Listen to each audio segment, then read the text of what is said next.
আল্লাহ নবী সাল্লাল্লাহু আলাইহি ওয়াসাল্লাম ইরশাদ করেছেন, যখনই কোনো নেককারের মৃত্যুর সময় হয় তখন মালাকুল মউত ফেরেশতা আজরাইল অত্যন্ত সুন্দর আকৃতিতে, চমৎকার আকৃতিতে এসে ওই নেককার ইমানদার বান্দার সামনে দাঁড়িয়ে নেককারের দিকে তাকাইয়া বলে ওই আল্লাহর প্রিয় বান্দার দিকে, হে আল্লাহর বন্ধু প্রিয় বান্দা, আর কিছুদিন থাকবেন এখানে জমিনে, আর কিছুদিন থাকবেন?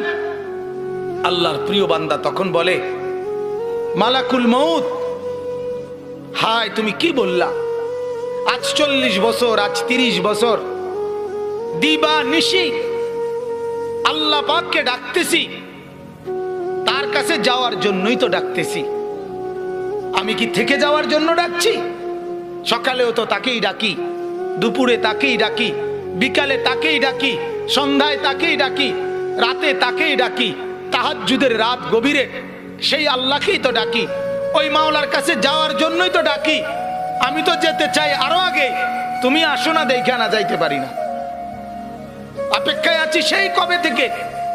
তুমি আজরাইল, তুমি মালাকুল মউত আসবা, কারণ আল্লাহ তো জানাইছে আমি মাওলার কাছে যেতে পারবো সেদিন, যেদিন তোমাকে পাঠাবে সেদিন। কোরআনের আয়াত এটা, মান কানা ইয়ারজু লিকা আল্লাহ ফাইন্না আজালাল্লাহি লাআতিন।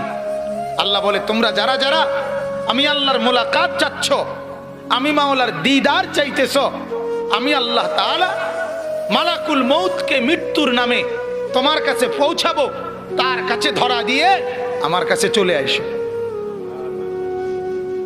তখন নেককার বলবে, আমি তো যেতে চাই অনেক আগেই, তুমি নাও না দেখে না, আমি যেতে পারছি না, আজ এসে আমাকে না নিয়ে যাবে কেন? আমি তো এখনই যেতে রাজি। সুবহানাল্লাহ।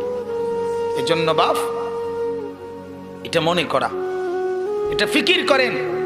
হ্যাঁ, এরপরে কোরআনুল কারীমের মধ্যে আছে সমস্ত নাফরমান পাপী আজ জিন্দেগি সুখে অবৈধ উপার্জনকে সুখ মনে করছেন, আজ হারাম রোজগারকে সুখ মনে করছেন, আজ অবৈধ বাহাদুরিকেও সুখ মনে করছেন, আজকে বেপরদিকে সুখ মনে করছে মারা, আজ বেহায়াপনাকে সুখ মনে করছে বোনেরা, আজ উলঙ্গ ছবিকে, নর্তকীর নাচ দেখাকে, জিনার ব্যভিচার করাকে যুবক আনন্দ মনে করছে, মদ নেশা গাঁজা ফেন্সিডিলকে যুবক জীবনের শান্তি মনে করছে। আল্লাহ নবী সাল্লাল্লাহু আলাইহি সাল্লাম বলেন, এমন নাফরমানের